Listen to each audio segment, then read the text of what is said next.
याद रहे माताओं, याद रहे बहनों, बल्ब का निशान नहीं भूलना है। बल्ब के निशान पर ही मोहर लगा करके और वीणा देवी को भारी से भारी मतों से विजयी बनाना है।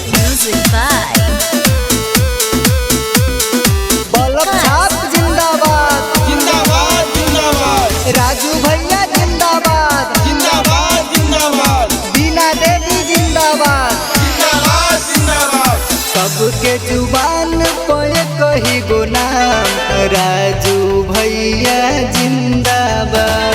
सबके जुबान पे कही गो नाम, बल्ब छाप जिंदाबाद। ए चाचा ए चाची सुना, ए चाचा ए चाची सुना, रखे के बाटे यही बध्यान। सबके जुबान पे कही गो नाम, राजू भैया जिंदाबाद। सबके जुबान पे कही गो नाम, बल्ब छाप जिंदाबाद। आप सभी का भाई, आप सभी का बेटा राजू सिंह। तो याद रहे साथियों, राजू सिंह को ही वोट देना है और भारी मतों से विजयी बनाना है। ग्राम पंचायत राज सिसवा से सरपंच पद प्रत्याशी। शुरुए से हमनी के साथ इहे निभवले हमें, हर घर सुख दुख में इहे हाथ बटवले बारे।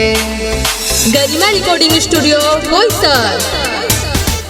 शुरुए से हमनी के साथ इहे निभवले हमें, हर घर सुख दुख में इहे हाथ बटवले हमें। सब कर बाटे इहे कहना, राजू भैया जिंदाबाद। सब कर बाटे इहे कहना, बल्ब छाप जिंदाबाद। सब कर बाटे इहे कहना, बल्ब छाप जिंदाबाद। ए चाचा ए चाची सुना, ए चाचा ए चाची सुना, रखे के बाटे यही बध्यान। सबके जुबान पे कही गो नाम, राजू भैया जिंदाबाद। सबके जुबान पे कही गो नाम, बल्ब छाप जिंदाबाद। श्रीमती वीणा देवी, पति राजू सिंह, योग्य कर्मठ, शिक्षित, सेवाभावी, न्यायप्रिय महिला प्रत्याशी। चुनाव चिन्ह बल्ब, बल्ब बल्ब बल्ब। तो याद रहे साथियों, शिक्षित और सुयोग बारे कर्मठ ही प्रत्याशी। नेक दिल इंसान हुए, सबके हुए विश्वासी। हर समय साथ खड़े रहने वाले राजू सिंह। शिक्षित और सुयोग बारे कर्मठ ही प्रत्याशी। नेक दिल इंसान हुए, सबके हुए विश्वासी।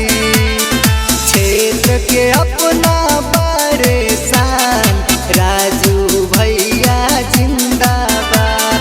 सबके जुबान पे कही गो नाम, राजू भैया जिंदाबाद। सबके जुबान पे कही गो नाम, बल्ब छाप जिंदाबाद। ए चाचा ए चाची सुना, ए चाचा ए चाची सुना, रखे के बाटे यही बध्यान। सबके जुबान पे कही गो नाम, बल्ब छाप जिंदाबाद। सबके जुबान पे कही गो नाम, राजू भैया जिंदाबाद। गरिमा रिकॉर्डिंग स्टूडियो बोईसर।